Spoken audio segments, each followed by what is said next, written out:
Hey, it's me, MLB. Here's chapter 30 of Shattered Image, and this one is titled Dire Situation. You and Sero chatted for a bit in the room before you were called upon for your scan.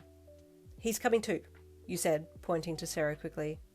Yes, of course, the guy replied, gesturing for Sero to come along as well, which he did so, walking beside the hospital bed that you were sat in as you were wheeled out of your room and down the hall to the radiology department. How come you get to ride in there? Sero asked cheekily, gesturing to your bed on wheels while he had to walk beside you. Because I'm amazing, know your place, you replied in a teasing tone. Yeah, he replied with a smirk, waving his hand dismissively. It wasn't long till you got to the imaging place, and Sero was asked to stay in the waiting room while you were wheeled in to have your scan. I'll be here, Sero said with a smile as he watched you be taken away.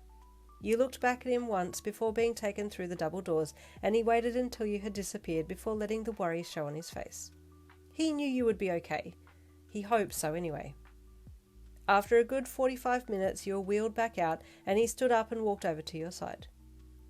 Hey, how you feeling? He asked. Fine, that was weird, you replied. It's loud as heck in that tunnel. Oh, I see, he replied, as long as you're okay. Yeah, all good. They might let me go home now that I've done this scan thing or whatever, you replied to him. As you were wheeled back to your room and he walked beside you, you both looked up to see Aizawa standing outside your room door, presumably waiting for your return. Oh, hello, sir, Sero called out in greeting. Hello, Sero, Yin, Aizawa said, looking from him to you.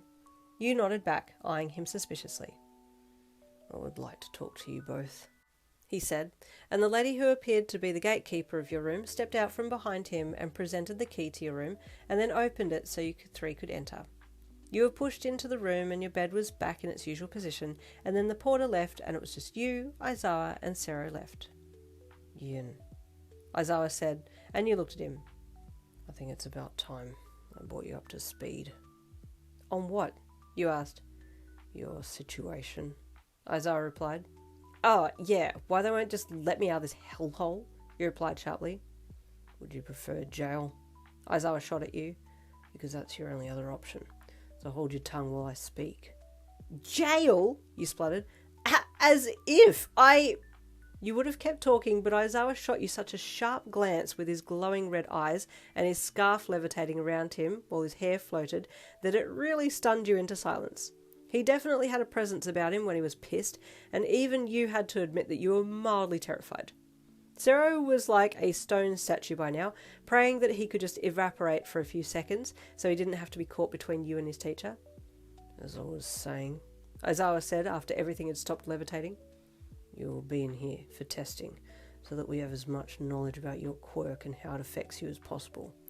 We will need as much information as we can for the court attendance. Court? You asked, tilting your head to the side. Yes, court, Aizawa said. You haven't thought about the consequences of your actions? No, you replied. Aizawa stiffened but didn't say anything. Law, Aizawa said. We've covered this in class. What's it called when someone's attacked by somebody else? Assault, you replied. Correct, Aizawa said, looking directly at you. This is not the playground anymore, Yin. If you won't correct your ways, the laws will do it for you. I don't know what I'm doing when I get like that, you exploded.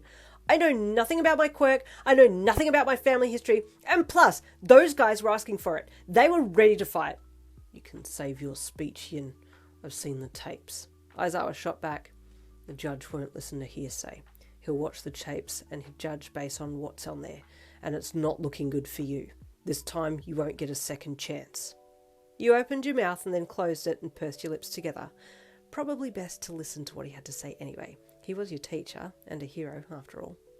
I've ordered these tests, Aizawa then said. So if you want to be angry at anyone, be angry at me. I'm keeping you in here, and you won't be let out until I say so. Why are you being like this? You shot at him. Because I care about you, he replied back firmly. I'm doing all I can as a hero to help you, but you need to help me in return. Well, what do you need then? You asked, crossing your arms across your chest. I need your father's name and birth date, Aizawa said. Weird, but okay, you replied. You gave it and then tilted your head to the side. Why do you need that though? Because we're looking into relatives of yours with the same quirk as you to gather information about how your quirk works. He replied diplomatically. I don't understand how doing tests on my quirk and finding relatives of mine is going to help in any way, you said. Aizawa sighed and then looked directly at you. Listen, one of the guys that you attacked had to be put into a medical coma.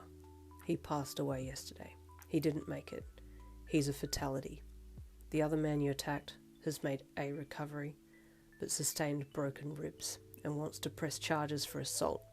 The other 3 have mild to moderate brain damage and delays due to your quirk hold, and so then now they are pressing for charges for quirk assault and are seeking compensation for your crimes against them.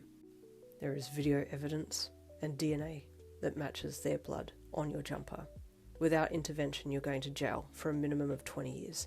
Let that sink in.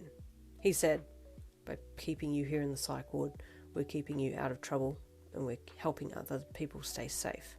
Right now, these tests on you will help us understand you a little more. I won't let you waste your life. You need to pipe down, trust me here, otherwise you're in trouble. You sat there stunned, all of your life events flashing before your eyes one by one, until the reel of events came to an end and landed on Sero smiling at you. You turned your head mechanically to look at him. He was standing there, stunned, just looking at you. Is this really my life? You asked yourself. When did it get like this? When did I become a villain? I'm a villain, right? Sero will stay here with you, Aizawa then said in a much gentler voice. For now I need to keep doing my research. And with that he left without saying another word, his truth bombs laying ticking in your lap while you just sat metaphorically staring at them. Are you okay? Sero asked after the longest time. You shook your head as you stared into your lap. No, you rasped out. He stepped over to the side of the bed and gingerly placed one knee up on the side and then lifted himself up and cautiously scooted closer to you and reached an arm out and put it around you.